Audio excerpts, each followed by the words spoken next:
Welcome to Foregone Trails. My name's Tyler, and this 1971 Jeepster Commando is sweet.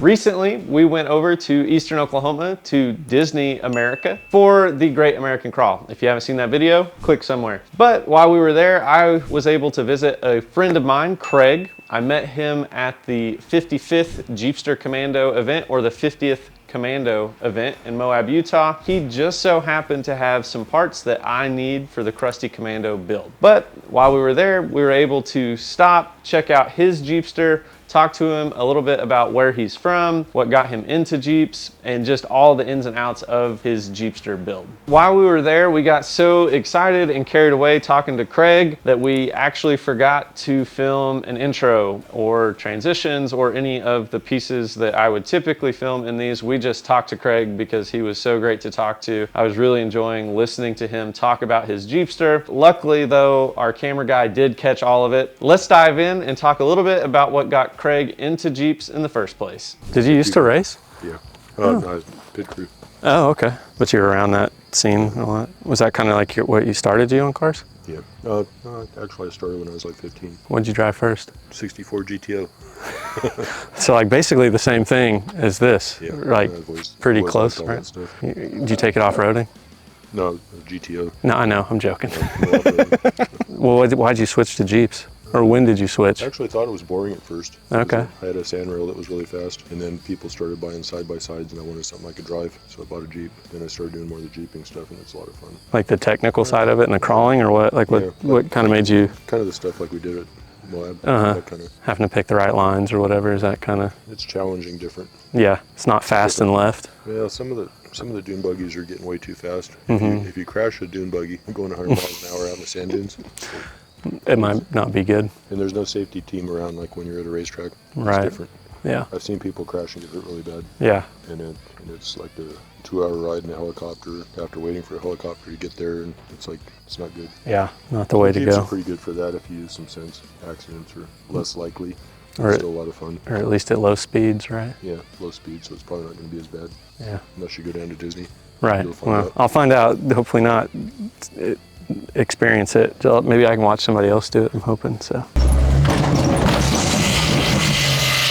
Well, as you saw, GTO's got Craig into cars, into racing. He moved into sand rails, and then he made a transfer from that to classic Jeeps. And when it came to the classic Jeeps, a big motivator for that was being able to drive it to and from the trails, get out and enjoy the Jeep on a regular basis. If you drive these old Jeeps, you know that insurance is a sticky point, and it can often be difficult to find somebody to cover you both on and off-road. But I thought Craig has found a pretty interesting solution for that. Guys start talking about the Haggerty insurance and all that, and it's like, well, look at your coverage. Right. It's like, mine's covered no matter where I go. That's nice. I drive it to Moab and go on Hell's Revenge and have insurance. Right, which is great. That's what I was telling him. I was like, I got to figure out some full coverage for mine. So if something goes really wrong, my Jeep's covered. Like if it catches on fire on Hell's Revenge, I'm the only one insured out of everybody there. Right, yeah. But I drove it. I have Oklahoma Farm Insurance, and I drove it down there, and I pointed out the window, see my Jeep out there? Yeah. I drive it. It's like I'm retired, so it's not like an everyday driver, but yeah. I drive it a lot, and I'm going to drive it to Moab and go off-roading, and I want insurance on it. Yeah. So right now it's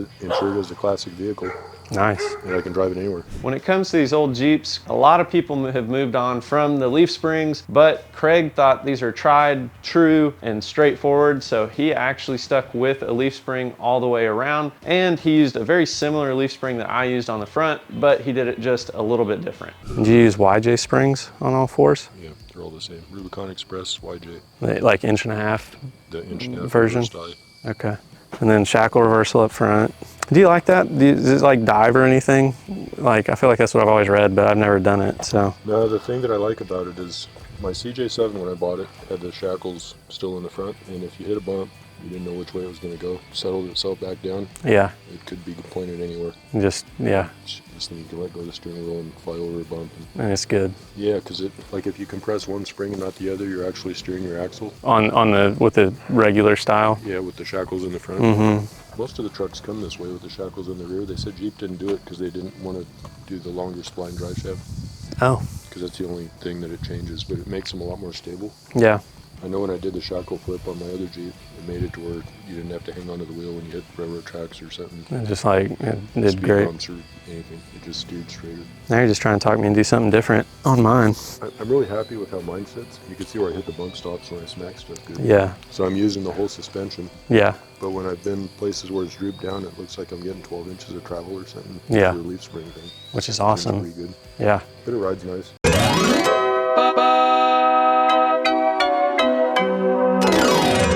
When we were in Moab, the guy Rick from Missouri was behind me when we went up top of the world. Yeah. Or top of the rim, whatever that Yeah. was. Yeah. And his wife was mad when we got up there. She's like, ours rides like a buckboard. I see you in there all smooth, and I was just like, duck, duck, duck. Yeah, I know. Mine rides really nice For leaf springs and for leaf springs. yeah.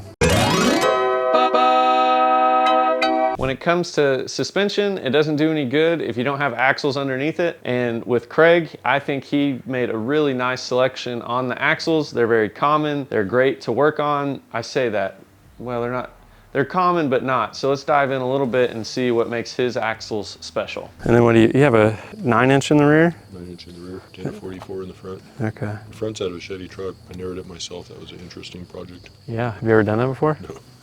It actually wasn't that bad. Really? I always get nervous. YouTube did it? Bad. Yeah. Okay. The Chevys have the spring pad mounted as part of the casting for the center. So I just used that for my starting point and measured off that where I wanted everything. Okay. The hardest thing was finding axles. Yeah, so what'd you do for the axle shafts? Curry made me one. Okay. The rest of them were from different things. Okay. It's just kind of like podged it together. I looked online and found the lengths. Yeah. And one of them I couldn't find a length on, so I bought one that was too long, and Curry splined and shortened it. And the rear's a Ford Grand National, like a race car. So it's a full floater. It's got the 3 plates and the axle comes out. So if I break something, I can pull an axle out and just ride like a trailer. Just run it the way it is. That's nice. So if I broke something bad and I had to drive it home, I could front wheel drive it home. What axle width are these? I know you said you custom it 62. Width. Okay, that's a sweet spot. They're actually 60, but my tires hit the leaf spring, so I had to put spacers in. Oh, so okay. They're 62 right now. Okay. If I could have got the 37 1250s that I wanted, it would have I been. would have needed the spacers. Yeah. My axles in the back are like spline race car parts, and if I broke one, I really could overnight one. I know what length they are, but they're like race car parts. So like, would I break one? I don't think so. No. Well, and if you don't drive crazy, you know. Yeah. Well, that's the thing is, I think if you don't drive crazy, when you go off roading, if you're like creeping and crawling over stuff instead of full throttle, you don't really break stuff. But I've got chrome ollie axles in the front, and it's got race car axles in the back, and I've got like 1-ton U-joints and all the good parts in it. So I'm not sure. If I was to carry spare parts, what would I take? All I really got to do is get to an auto parts store somewhere and fix it. It's all pretty common parts. So I plated all my steering. Oh yeah, see, It's a YJ box. like right through. I just drilled the hole through and welded the tubing in there. Plated it all just because I'd seen people crack them. Yeah. Oh, and you plated it back to about there. Yeah. Back to where that cross member is. Yeah, I probably should have done that to mine. I just plated the inside and called it a day, but I like that better. The only thing I noticed at Moab with having the Hydro Boost was my power steering fluid was getting hot, so I put that big cooler. That big cooler on the front. Does it draw enough air being kind of hidden like that, or does it matter? I don't know. Does it just dissipate? I don't have that big of I have a much smaller before cooler. We went to the Muskogee thing. And Oh, I okay. haven't really been in that hard of off-roading stuff Since, then. yeah. And when it comes to axles, you need to be able to take that and put that power to the ground. So with Craig, he chose a set of beadlocks and 37-inch tires. Let's talk a little bit more about those details. I like these though too, because these are true beadlocks, right? Yeah. Are they kind of more of like a race car beadlock? Is that? Asset beadlocks, they're like race car stuff, so they're pretty lightweight as far as steel beadlocks. I need to paint them. These actually came from my old Jeep. Would you have kept the 15s instead of going like a 17 or something? Like, do you wish you would have gone If I bigger? could buy them all over, I'd buy the 17s just because the tires have more options. Yeah, that's how I felt too, even with If I was, on 35. So I was I'd like, really no. like to have some aluminum beadlocks. Everybody's doing the trail ready or like some of the nice. I'd really like to have some of those, but they're $400 a wheel. Yeah. With all that traction, Craig really has to find a way to make this Jeep stop. Those tires aren't small, and so with that, he chose to use Hydro Boost brakes. And then you have the Hydro Boost set up. Hydro Boost works great. Have you had any issues with it? It stops really nice. Good. Is that an Astrovan, or which setup did you end up? 95 Astrovan and a Dodge truck. Master cylinder. Which they didn't really fit together right, but What'd you have to do to make those fit? the holes weren't right. I had to grind. Make it fit, a little custom work? A little custom work. My old Jeep had 35s on a CJ7 with the factory booster and it didn't want to stop. Okay. I don't know what you got in yours. I've got the Hydro Boost in mine too. My old Jeep didn't want to stop, so I didn't want to do the vacuum. No. Big tires. I had mine on there for a little bit and I just didn't love it. The Hydro Boost seems to work way better. For steering, Craig had to upgrade and strengthen the frame, do a few other details to make sure that this thing steered and handled well. He has some great stories about how well this thing handles and how much fun he's had on the back roads of Oklahoma. It handles better than a Jeep should. Yeah. I think it's partly from the fairly flat springs and the fat tires, and all my really heavy stuff's down low. So it's pretty, even though it looks like a Jeep, all the weight's down low. Good balance. So I can go faster than I should. Go faster than I should in a Jeep. If you've been following along, you'll notice that I use my rock rails like crazy, and Craig has made a nice set of rock rails for his Jeepster. Let's check those out. So what is that, 1.5" on your rock rails, or what did you do there? 1.5. And is that 1/4" plate or 3/16, or what did you do? 3/16. Okay. I found a place that will bend them. So I found a fab place. Living out here, it's hard to find stuff, but I found a place in Joplin that I can cut the pieces and have them bend a 45 on it. So these I had to weld them all to put the angle underneath it. It stiffens the tub a ton. Yeah. On there. And I just did nuts around the tub so they come off easy. But I banged them on something when we went. One of those ledges or something, I'm not sure. And it held up okay? Did you, so I noticed on mine, like I get some really bad, which yours doesn't look like it's warped at all. Cause mine, when I've hit them, was really nice. Like you can see like it's bubbled up on the, like, not on this side as much, but on the other side, it bubbled up top. That's why I did that part, because when you angle the thick metal like that, it makes it really strong. When it comes to safety, you always put that first, or in this case, towards the end of the video. Let's talk a little bit about Craig's cage design and something extra that he did by caging his motor. So did you weld the cage to the actual tub there too, on the sides? Or they just bolted in? See how it is down there?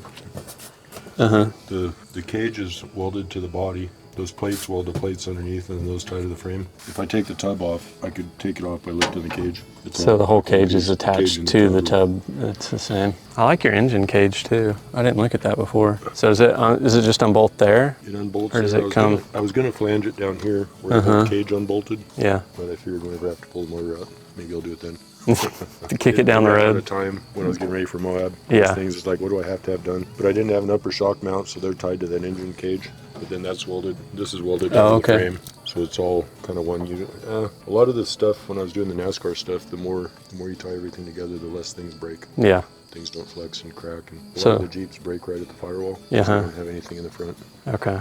Does it go all the way back here? Oh, you got a hood prop. Look at you. Where does that even go? The aluminum. Right here. Custom.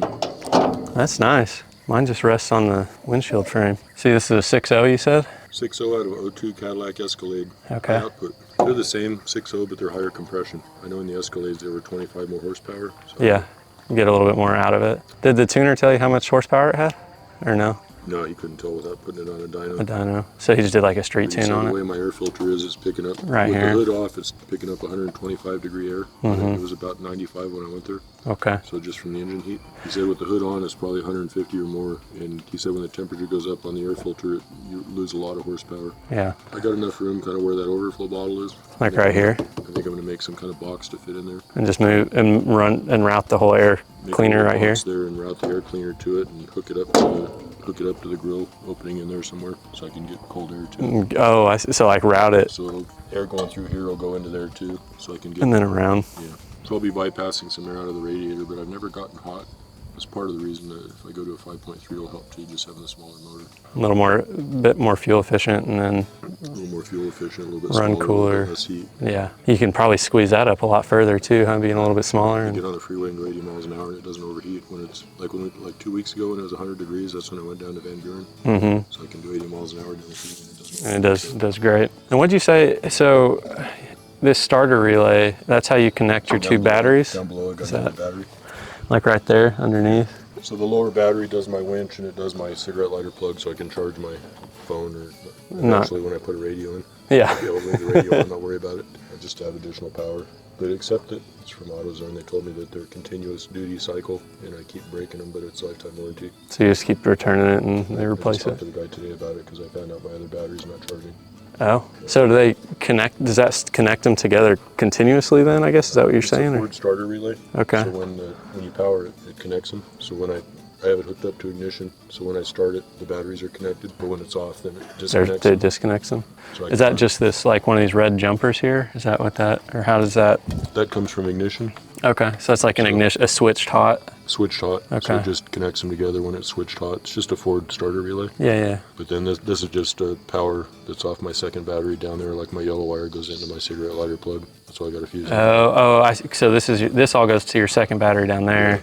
Yeah. Winch line and battery line. Okay. So my winch runs off the second battery, so I can run that without the motor running and not worry about if I'm going to start or not. Okay. So then I use it a lot. I actually use it a lot. With any good project, there are just a few things that any person would change. Let's see what Craig would change on this build particularly. What would you change on this one now that you've built it? So far, I'm pretty happy with it.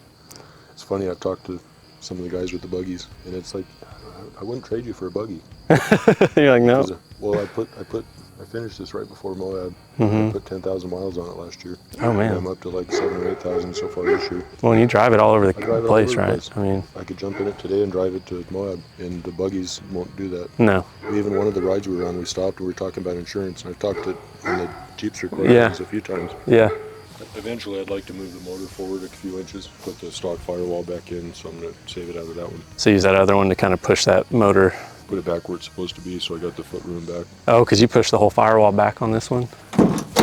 Oh, shoot. And the whole box is there. Yeah, so that's like, yeah, so you don't have all that same space for your feet and everything. The pedal material is actually easy to weld to if you ever have to. So I just cut the pedals off and moved them about where I wanted them and re-welded them and braced them. Is yours is it drive by wire or is it? Drive by wire. Okay. I wouldn't do that again. You wouldn't? Twice now I've had it disconnect. And with some of the things that Craig would change, making deadlines and making sure that you can get out on the trail and enjoy different trips and events, there's also some things that you just still need to complete. Need to make it quieter in here. I think I talked to you about that before. Doing the styrofoam panels and I'm going to try and do some more upholstery in here. Yeah. Do the styrofoam panels in the sides and the roof and all that like you did. Yeah, it makes a huge difference up here because that's what on mine, I did the that insulation board with just some stuff and then screwed it to those little cross supports and that holds, but your roof rack probably, or your roll cage probably do fine, so. I actually met a guy here that does race car panels, and I was going to have him make an aluminum panel that I can just attach to the top of my cage and leave it there. Oh yeah. All right, well I hope you enjoyed checking out Craig's Jeep. I know I had a great time catching up with him, seeing him again after we've hit the trail a few times, and really being able to dive in closer at his Jeep. I'm hoping that in the future I'll be able to do more of these videos with people that I meet on the trails, really dive in and check out their Jeeps. I love picking up design ideas, different ways that they've done things, all of that. And so really, if there's anything that I've missed when I'm asking questions about people's vehicles or things that you would like to see when I do a similar video style for other people, make sure to leave some comments below on things that you thought I might have forgot to ask or details that you would like to know about these particular builds. And until next time, I hope to see you on the trails.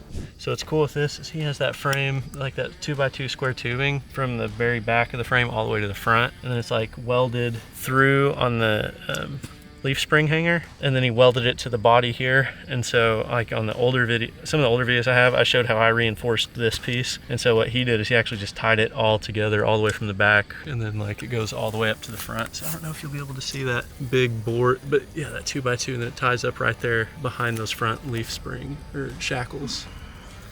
Yeah, so pretty neat. And then there's his skid plates. So once you get that done, just kind of film just his skid plate system. And he said that middle panel's missing right now, but he's got a middle panel there that kind of covers that whole piece. So